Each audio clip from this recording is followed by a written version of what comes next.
El secretario general de UOCRA Chaco, Ariel Ledesma, y también integrante de lo que tiene que ver la mesa de conducción de la CGT Chaco, Martín Sánchez y Walter Mespolete, saludan. Ariel, buen día, ¿cómo estás? ¿Qué tal? Buen día, Walter, buen día, Martín, buen día a toda la audiencia. Bien, Ariel, queremos hablar un poquito contigo para saber cómo está la actividad del sector de la construcción en la provincia del Chaco, porque ya transcurrieron 8 meses largos de este año 2025 y vemos que todavía no hay reactivación en lo que tiene que ver la obra menos pública, y la privada particular prácticamente está cada vez más complicada, ¿no? Sí, esto es así. A ver, nosotros teníamos un panorama, ¿no es cierto?, ahora para el mes de septiembre. Creíamos que íbamos a tener un ingreso importante de trabajadores, lo cual no es así. Al contrario, están ya empezando a finalizar algunas obras y bueno, cada vez nos estamos quedando con menos trabajadores registrados. Entonces, eso nos está preocupando mucho porque ya estamos también en una etapa donde nos estamos acercando a diciembre, que sabemos que esas fechas son clave para nosotros, y bueno, y no vemos esa reactivación que creíamos que íbamos a tener en este mes. Justamente en ese tema, y viniendo ya a diciembre, sabemos que los meses de enero y febrero prácticamente son críticos para el sector de la construcción y no se avisora ni una perspectiva de que haya una mejora. Si bien ayer, por ejemplo, el gobierno nacional, y bueno, y hoy se está difundiendo que transfiere fondos de ATN a la provincia de Chaco por 2.500 millones de pesos, esos fondos evidentemente serán muy contados para alguna obra que pueda realizar la provincia, ¿no? Sí, a ver, eso también nos preocupa mucho porque hasta que no cambiemos, ¿no es cierto?, el pensamiento sobre las obras públicas, que tenemos que saber que no es un gasto, que es una inversión la obra pública. Lamentablemente no podemos decir que van a inyectar ese dinero allí, pero por otro lado también están las obras privadas, las cuales queremos por ahí que haya una intervención del gobierno para que empiecen a colaborar también. Entonces de esa forma empezamos a tener trabajo, y eso nos preocupa mucho, ¿no? Porque a ver, decimos nosotros siempre que cuando la industria de la construcción empieza a movilizarse, ¿no es cierto?, genera esta rueda financiera que es importante para la provincia. Además, la construcción es madre de industria, y entonces tenemos que empezar a pensar en eso, empezar a saber que si empezamos a movilizar la producción, la industria, la construcción, empezamos a generar todo el empleo que necesitamos acá para la provincia. Esperemos que, ¿no es cierto?, el gobernador también empiece a tener otro tipo de mirada con respecto a la construcción, sea muy serio, que trabaje en serio, y de esa forma, bueno, a ver si empezamos a levantar un poquito los números de trabajadores formalizados. Ariel, en este momento, ¿cuánta es la cantidad de obreros que ustedes perdieron durante lo que es la gestión del gobierno Milei y la gestión de Esdero en la provincia? Bueno, con Milei perdimos más de 130.000 puestos de trabajo, y acá con Esdero casi 10.000 trabajadores. Hoy estamos alrededor de 4.200, 4.300 trabajadores formalizados, que bueno, hoy, como te dije en un principio, hoy creíamos para septiembre nosotros teníamos la intención de llegar casi a los 6.000, pero no está ocurriendo esto y estamos descendiendo en vez de ascender. Ariel, ¿qué tal? Buen día, Martín te saluda. ¿Cómo está, Martín? Bien, Ariel, ayer hicimos lectura de lo que fue, digamos, el anuncio del presupuesto 2026 presentado por el presidente Javier Milei, donde obviamente defiende a ultranza el equilibrio fiscal, pero asegura de que de esta manera también las provincias van a estar, digamos, con suficiente, digamos, ingresos para, bueno, darle al privado la potestad de trabajar y de alguna manera ampliar un poco también el panorama para expandir, digamos, el área privada, y que el área privada genere justamente el trabajo genuino. ¿Qué opinión te merece eso, digamos, de esa perspectiva, que los estados provinciales, digamos, le debe participación al privado, digamos, para digamos, ampliar las bases de la mano de obra, ¿no? Claro, sí, a ver, a nosotros nos interesa mucho eso, y estamos trabajando en eso, digamos, hablamos con todas las empresas, los inmobiliarios, porque realmente sabemos que la obra pública hoy no está manejando, cuando años pasados la obra pública era más del 75-80% acá en la provincia, hoy no está ocurriendo eso. Entonces, bueno, vamos a trabajar en lo privado, vamos a trabajar fuertemente en lo privado, pero vemos que no está ocurriendo eso. Y lo que lamento, yo te digo algo, yo cuando lo veo al presidente que sale a hablar en cadena nacional o que da algunos anuncios, ya tiemblo, porque ya sé que es otro castigo para el trabajador. Nunca, en ningún anuncio que dio de diciembre del 2023 a la fecha, fue favorable a los trabajadores. Entonces eso lamento mucho, porque es la parte, ¿no es cierto?, que genera el impulso y la mano de obra fuerte acá en la provincia, en la nación, son los trabajadores, y hoy le están castigando, sigue castigando a los trabajadores, al futuro del trabajador, y eso lamento muchísimo.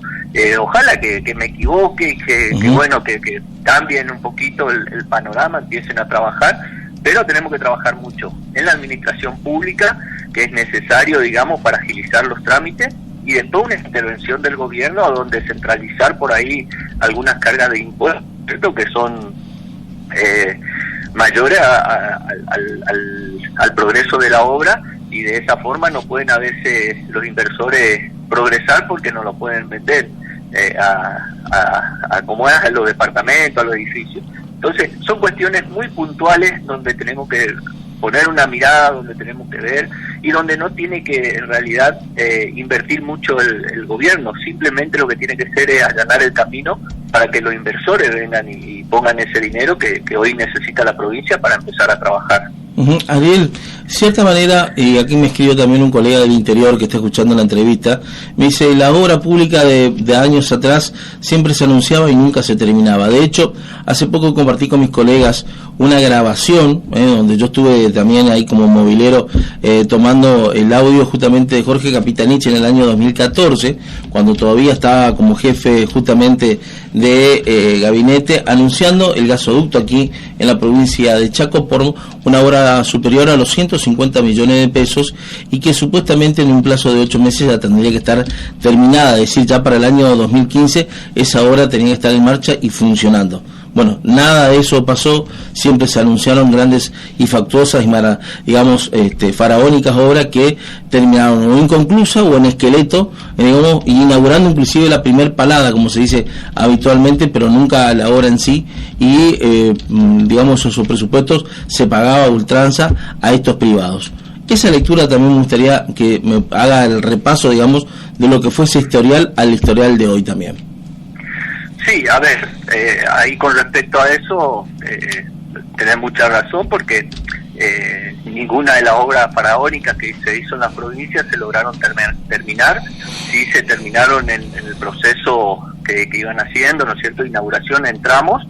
pero no se terminó definitivamente. Entonces, esto es algo que siempre lo peleábamos, siempre lo discutíamos y siempre lo hablábamos, que era importante hacer una comisión que donde estén, ¿no es cierto?, la empresa, el representante de los trabajadores y el gobierno. ¿Para qué? Para empezar a trabajar en eso, empezar a mirar a ver cuáles eran los factores y los problemas de la paralización de la obra o que resulte, y resolverlo en el momento para que continúe esta obra. Ese es uno de los problemas, ¿no es cierto?, que tuvimos y lo seguimos teniendo dentro de lo que es la obra pública. Lo otro es, bueno, como son obras por ahí financiadas con el Banco Mundial, con otros inversores de afuera, por ahí también eso a nivel mundial, cuando hay algún problema, ocurre algo, también eso nos genera y nos frena un poco estos tipos de obras. Hay el gasoducto que nombraste, por ejemplo, tuvimos un gran problema ahí entre la conexión entre Salta y Bolivia, y bueno, por ahí tenía que venir el gas acá a la provincia, o pasar por la provincia, y hoy fíjate que está viniendo del sur, viene de Rosario hacia acá. Entonces también cuando es época invernal, todo el gas ocupa Rosario y acá queda muy poco, entonces no se pueden expandir tampoco muchas redes de gas. El gas está en la provincia, no está finalizada la obra como queríamos. También, a ver, el proceso de instalación en las viviendas, también había que hacer un proyecto, algún tipo de forma, digamos, para que cada vecino pueda tener ese gas en la casa. Pero bueno, son todas cuestiones que, como te dije, hay que sentarse a hablar, hacer política de Estado, que la construcción sea una política de Estado, entonces esta obra comienza y se termina. y creo que es la mejor forma, ¿no es cierto?, sin influyente del mundo, ¿no es cierto?, de lo que ocurra en el mundo, en la política mundial, que por ahí afecta también a estos procesos, porque fíjate que ninguna obra se puede hacer sin financiamiento extranjero. Exactamente. Ariel, ayer también Javier Milei hablaba de viejos modelos que no funcionaban, que no, digamos, hay que olvidarlo, hay que dejar atrás la vieja política y demás, y encarar, digamos, un futuro con mucho sacrificio, con mucho, digamos, trabajo y demás, hablando a las claras de que, bueno, es por el camino donde el gobierno actual, digamos, necesita obtener este famoso equilibrio fiscal, digamos, no gastar más de lo que se ingresa y administrar los bienes, digamos, de manera productiva, y a eso, digamos, me quería referir también y preguntarte vos, ¿este es el modelo que, por más sacrificio y por más, digamos, hoy por hoy, esté, digamos, maleficiando, digamos, al sector de la construcción, será que va a haber una luz al final del camino cuando las cuentas se equilibren y la provincia tenga, digamos, la posibilidad de contratar más obreros? A ver, cierto, estoy muy de acuerdo en eso, que el mundo va cambiando, hay forma de avanzar, ¿no es cierto?, y ejecutar proyectos, pero de vuelta con el trabajador, golpeándole al trabajador, lastimando al trabajador, creo que no es la manera. La casta está en otro lado, no en la gente que trabaja, y como dice, con sacrificio y trabajo, el trabajador se sacrifica y trabaja todos los días, porque si no, lo echan y tiene que andar buscando trabajo en otro lado. Son cuestiones que por ahí, capaz que como nunca trabajó, no sabe bien de qué se trata el trabajo, cómo es el trabajo, pero son cuestiones que nosotros, los trabajadores, lo hacemos todo con sacrificio y trabajo. Entonces a nosotros no nos puede venir a hablar de sacrificarnos y de trabajar cuando lo hacemos. Lo que queremos es una buena remuneración para, ¿no es cierto?, poder mantener nuestra familia, poder levantar nuestro nivel adquisitivo, y por ahí eso le enoja mucho a este tipo de gente, cuando un trabajador puede comprarse su autito, puede tener su casita, que su familia, sus hijos tengan auto, tengan casa. Por ahí se enfadan mucho, ¿no es cierto?, porque ¿cómo pueden ser que tenga un trabajador que se sacrifica y se rompe el alma trabajando, pueda tener un auto y una casa? Entonces, eso tenemos que empezar a mirar, eso tenemos que empezar a cambiar. Estamos en otro momento, en otra etapa del mundo, y dejar la esclavitud de lado y empezar a avanzar en otros temas. Ariel, en lo que se refiere, digamos, a la parte salarial de los empleados de UOCRA, sabemos que el gobierno nacional tiene pisadas las paritarias en un porcentaje no mayor al 1%,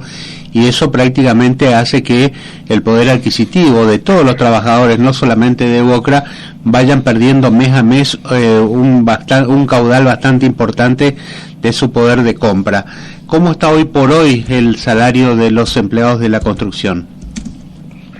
Bueno, ahí más o menos resumiste. Realmente estamos con paritarias pisadas,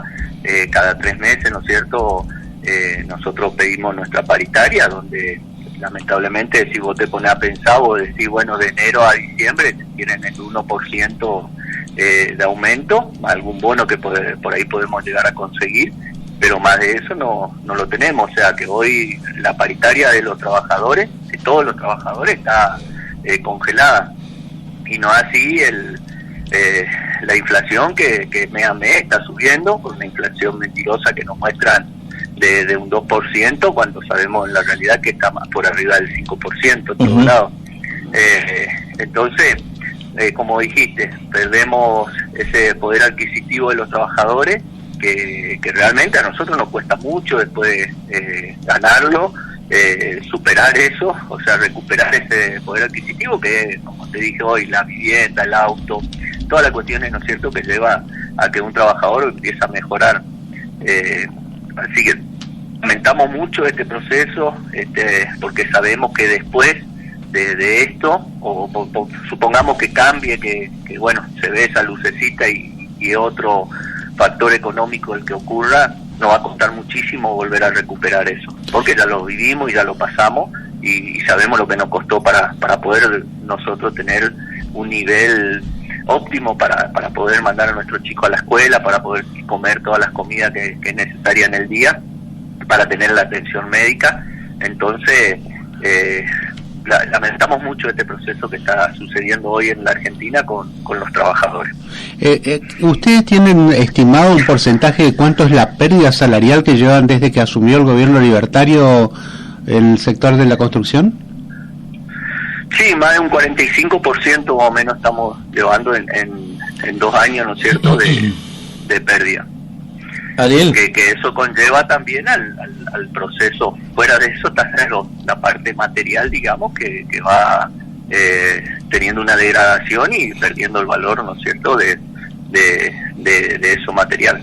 Ciertamente, Ariel, la semana pasada y después de lo que fue la derrota libertaria en la provincia de Buenos Aires, los mercados se movieron y el que más se movió fue el dólar, digamos pasando el umbral, un umbral, digamos, como dicen el gobierno nacional, bastante controlado, pero en definitiva los precios no tardaron en moverse. Y en esto te quiero hacer la consulta porque el sector de donde más movió los precios de una semana a otra fue en el área de la construcción. Los corralones, las ferreterías tuvieron que retocar, algunos precios, tasándolo entre el 6, 7 y hasta el 10% en algunos casos. Justamente el sector de ustedes, en donde más se resiente, aparte, de la baja de la actividad, se resiente también lo que tenga que ver con los materiales de construcción, ¿no? Sí, viste que, en esto también, viste que hay por ahí alguna avivada y empiezan a levantar precios cuando ve que hay un consumo importante, por ahí es importante, muchos no confían en los bancos, entonces hacen una inversión, digamos, en vez de colocar en el banco la plata, en comprar terreno, empezar a construir, y esa forma es la que empieza a generar todo esto y este movimiento, y ahí empiezan a subir también los precios. Pero lamentablemente también cuando se mueve el dólar hay como una frenada, digamos, de la parte inmobiliaria y de parte de aquel que quiera adquirir un departamento, alguna casa, y como que se frena todo, siendo expectante, ¿no es cierto?, a lo que suceda. Eso ocurre cuando realmente un gobierno nacional no da la confianza suficiente a los inversores para poder invertir. Eso también es importante que empiecen a cambiar, que ocurra esa confianza, porque son la gente, digamos, que vive de este proceso de política que está llevando hoy el presidente, aquello que más tienen, digamos, y son lo que hoy hasta ellos se están resguardando, y no vemos esa inyección de plata en el territorio. Por último, Ariel, ¿cómo está o cómo avanza el tema de la capacitación de la Escuela de Bocra en oficios que tienen ustedes, y si dentro de esa línea de capacitación también está, como hablábamos hace un ratito, el tema del gas, si ya también ustedes tienen previsto el dictado de instaladores de gas matriculados allí también? A ver, sí, nosotros, ¿no es cierto?, justamente en estos días estamos por dar una charla, estamos por ir a participar de una charla, sobre el tema de gasista. Ellos están en otro rubro porque la matriculación del gasista es como ya tipo un nivel ingeniero, entonces sobresale de nuestro sector. Nosotros tenemos gasista pero ayudante.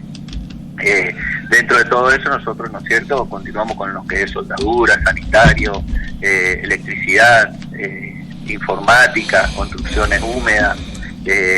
topografía, que nos vamos adaptando a las nuevas tecnologías que está viniendo, y vamos empezando a mostrar eso también a los trabajadores para que tengan el contacto para cuando alguna empresa lo necesite. Hoy es muy importante la mano de obra calificada, a futuro va a ser mucho más importante, creo que es lo que viene, donde tenemos que estar preparados. Hoy un trabajador de la construcción sí o sí necesita tener un secundario, entonces eso también empezamos ya a trabajar en eso para un futuro, para cada 4 o 5 años, ¿no es cierto?, que tengamos preparado, porque lamentablemente por ahí no se consigue esa mano de obra especializada, y tienen que ir a buscar las empresas de otro lado, que eso también ahí es donde hay que trabajar fuertemente con el gobierno para que realmente cada gremio tenga su escuela de capacitación, como lo es como la tenemos nosotros, como tiene por ejemplo AXA, que tiene Escuela de Capacitación de Enfermería, y así unos cuantos sindicatos, digamos, que capacitan, y no por ahí hacerlo con el gobierno, porque las empresas no toman esa necesidad o no requieren de ese tipo de mano de obra. Entonces nosotros somos los que estamos en contacto con la empresa, sabemos lo que viene, sabemos todo el momento, la nueva tecnología, entonces tenemos que avanzar de ese lado, tenemos que trabajar ahí, y donde necesitamos también un apoyo del gobierno, a donde que encaminemos juntos ese proceso, que son para los trabajadores y para el bienestar de toda la ciudadanía, porque vos tenés un trabajador que te haga eficiente, que sea especializado y que haga bien un trabajo, eso perdura en el tiempo. Entonces es importante la capacitación hoy de los trabajadores de la construcción. Correcto. Ariel Ledesma, secretario general de Búcara Chaco, como siempre, Ariel, muchísimas gracias por tu tiempo, tus palabras y tus conceptos, ¿sí? Bueno, gracias como siempre a usted, a Walter, saludo, Martín, y